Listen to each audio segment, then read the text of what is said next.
Perkenalkan, nama saya Ardan Disnanda dari Prodi Sistem Informasi semester 3. Di sini saya akan mempresentasikan materi faktor manusia dan komputer dalam IMK.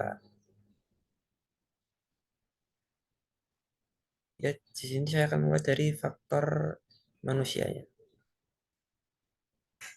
Ada sebuah konsep ada sebuah konsep penyederhanaan dari faktor manusia yang dikembangkan oleh Stuart Carr, Thomas Moran, dan Alan Newell pada tahun 1963 dengan judul Human Processor Model.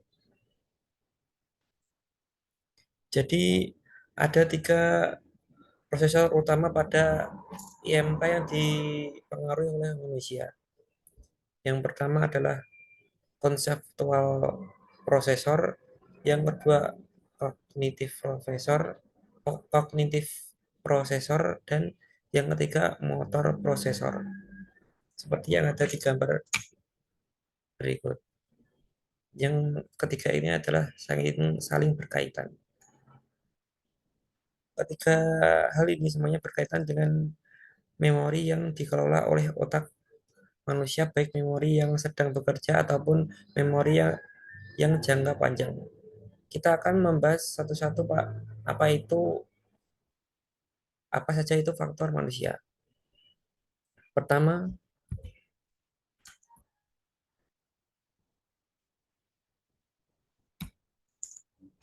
yang pertama ada sistem persepsi. Sistem persepsi ini yang menangani sensor stimulus dari dunia luar. Contoh yang paling sederhana adalah bagaimana mata itu bisa terpengaruh oleh cahaya, kemudian mata itu bisa terpengaruh oleh warna. Nah, itu adalah sistem persepsi yang diterjemahkan dalam kita, dalam memori kita. Contoh lainnya mungkin adalah mendengar. Bagaimana telinga kita bisa mendengar suara yang dihasilkan oleh komputer. Telinga kita bisa mendengar suara kecil, telinga kita juga bisa mendengar suara sedang, dan telinga kita juga bisa mendengar suara yang keras. Kemudian ada sistem motorik. Sistem motorik ada ini bagaimana sebuah persepsi yang dihasilkan oleh memori kita bisa dihasilkan ataupun menjadi tindakan.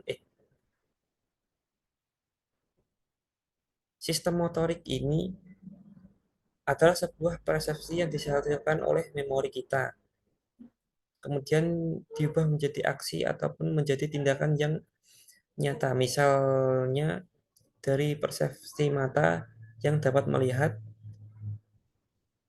yaitu melihat cahaya, melihat warna, kemudian akan menghasilkan aksi, misal dengan melakukan input, baik itu melalui keyboard, mouse, dan lain-lain. Itu berarti dia itu berarti dia sistem itu berarti sistem masuk ke itu berarti dia masuk itu berarti sistem masuk ke sistem motorik, ada aksi yang dilakukan. Beda kalau beda dengan persepsi beda dengan sistem persepsi yang hanya mungkin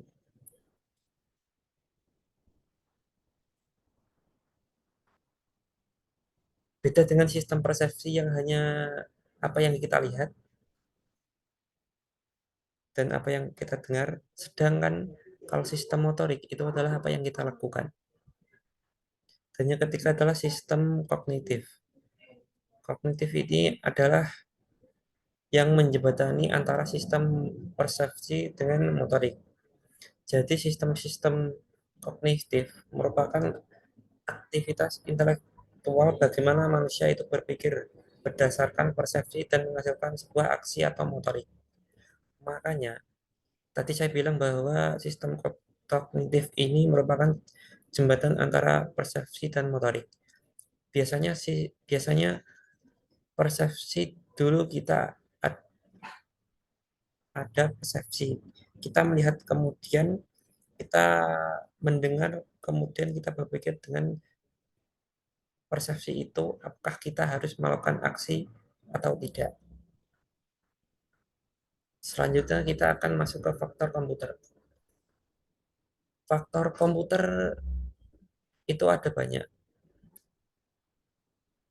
Bisa personal komputer, bisa laptop, bisa smartphone, tablet, iPad, dan lain-lain.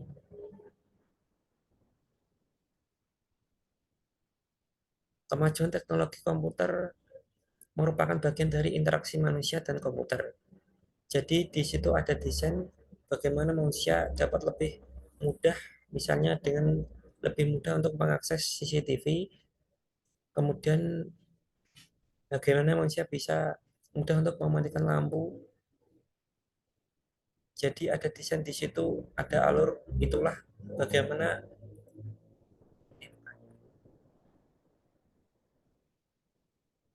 Dan faktor komputer kalau kita kelompokkan untuk lebih sederhana itu ada input, output, dan sistem.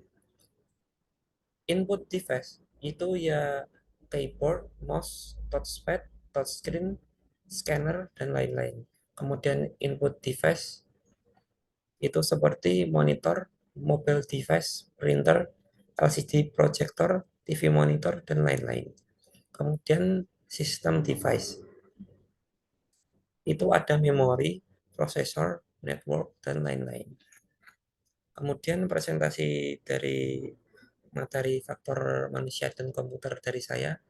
Jika ada kurangnya saya mohon maaf. Sekian, terima kasih.